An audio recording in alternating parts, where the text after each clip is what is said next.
महाराष्ट्र का एमएलए गुवाहाटी में, असम का एमएलए राजस्थान में, राजस्थान का एमएलए कर्नाटक में, कर्नाटक का एमएलए गुजरात में।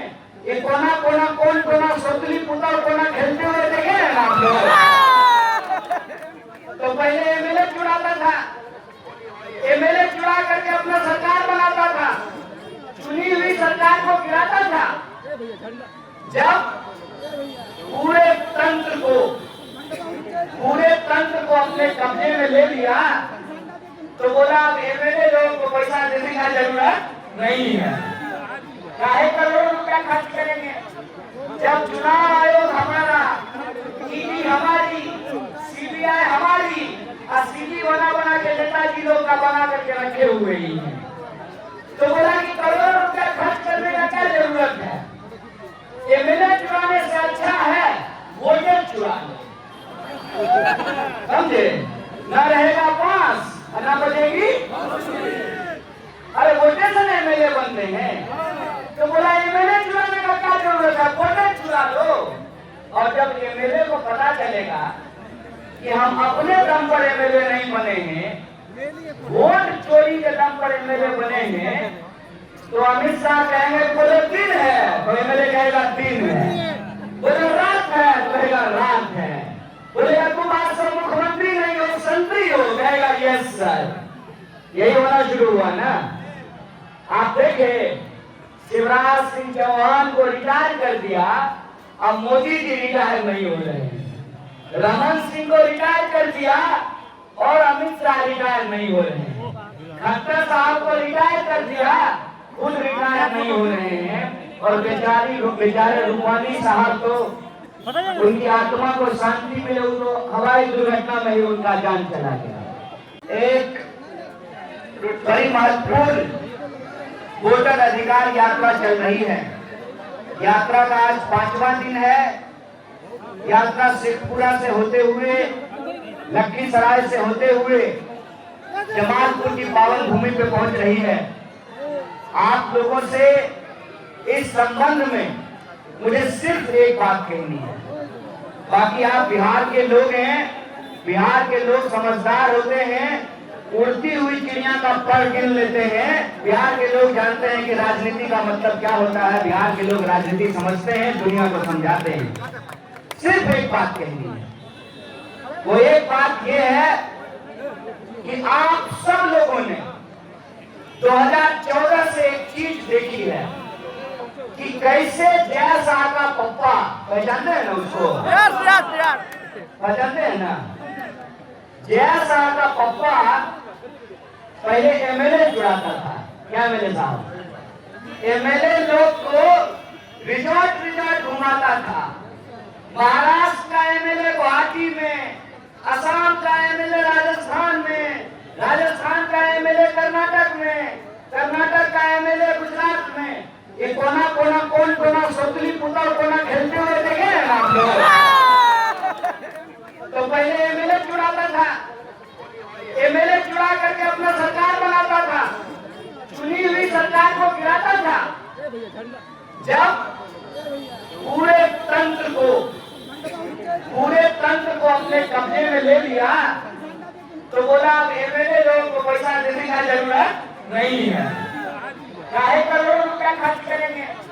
जब चुनाव आयोग हमारा, ईडी हमारी, सीबीआई हमारी, और सीडी बना के नेताजी लोग का बना करके रखे हुए ही है, तो बोला कि करोड़ों रुपया खर्च करने का क्या जरूरत है। एमएलए चुराने से अच्छा है वोटें चुराने, समझे। न रहेगा पास न बजेगी। अरे वोटें से एमएलए बनते हैं, तो बोला एमएलए चुराने का क्या जरूरत है, वोटें चुरा लो। और जब एमएलए को पता चलेगा कि हम अपने दम पर एमएलए नहीं बने हैं, वोट चोरी के दम पर एमएलए बने हैं, तो अमित शाह कहेंगे बोले दिन है, तो एमएलए कहेगा दिन है। बोले रात है, तो कहेगा रात है। बोलेगा तुम आज से मुख्यमंत्री नहीं हो, संतरी हो, कहेगा यस सर। यही होना शुरू हुआ ना। आप देखे शिवराज सिंह चौहान को रिटायर कर दिया, अब मोदी जी रिटायर नहीं हो रहे हैं। रमन सिंह को रिटायर कर दिया और अमित शाह रिटायर नहीं हो रहे हैं। खट्टर साहब को रिटायर कर दिया, खुद रिटायर नहीं हो रहे हैं। और बेचारे रूपानी साहब तो उनकी आत्मा को शांति मिले, तो हवाई दुर्घटना में ही उनका जान चला गया। तो भाजपा पहले अपने दल के नेताओं को कब्जा में लिया, उसके बाद वोट चोरी से पूरे के पूरे सरकार को कब्जा में लिया। और एक बार बताइए कि जब वोट का अधिकार ही नहीं बचेगा तो जीने का अधिकार बचेगा, नागरिक होने का अधिकार बचेगा। और जो सरकार चोरी से बनी हो वो आम गरीब गुरबा के लिए ईमानदारी से काम करेगी? चोरी से बनी हुई सरकार बेरोजगारी नहीं रोकेगी, रोकेगी क्या? चोरी से बनी हुई सरकार महंगाई नहीं रोकेगी, चोरी से बनी हुई सरकार नौकरी नहीं देगी, चोरी से बनी हुई सरकार पलायन नहीं रोकेगी, चोरी से बनी हुई सरकार आपकी पढ़ाई, कमाई, दवाई, सिंचाई सब कुछ चोरी करेगी। जब सरकार अपराधी बनाते हैं, जब सरकार अपराधी चलाते हैं, फिर अपराधियों पे नकेल नहीं कसी जाएगी। जो लोग पेपर लीक करवाते हैं, अगर वही चोरी से सरकार बनाएंगे तो पेपर लीक से बना हुआ दरोगा अगर शराब पकड़ेगा क्या सिपाही जी? पेपर लीक से बना हुआ डॉक्टर आपका इलाज करेगा? पेपर लीक से बना हुआ कलश बिना घूस लिए आपका आवासीय बनाएगा?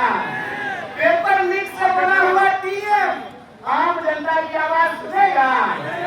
इसीलिए बिहार में नौकरशाही बढ़ी है। जब सरकार चोरी से बनती है तो जनता का काम ईमानदारी से नहीं होता है, क्योंकि लोकतंत्र का मतलब वोट का राज, वोट का राज मतलब गरीब गुरबा का राज, वोट का राज मतलब छोट का राज। इस बात को याद रखिएगा।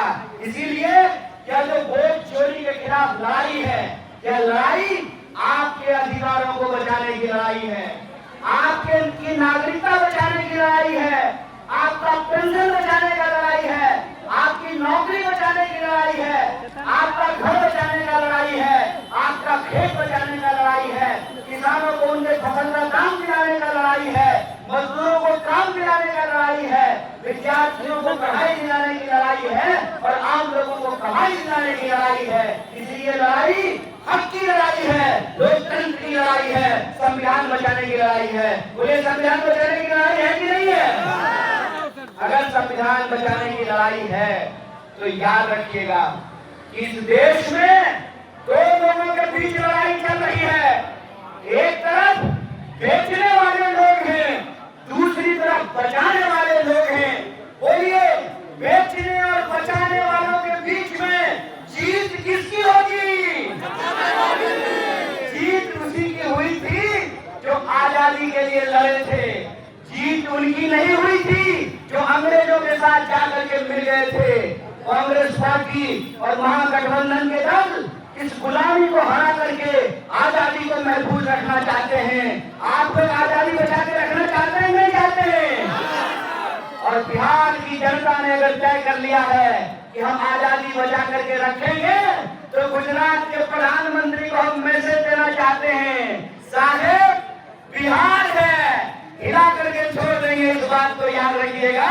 बिहार की जनता इस बार आपको सबक सिखाएगी, इस बात को याद रखिएगा। इसी उम्मीद के साथ कि यात्रा आ रही है, पूरे जोश के साथ यात्रा का स्वागत कीजिए और संदेशा दीजिए कि लोकतंत्र की जननी बिहार में लोकतंत्र बचाने की लड़ाई कायम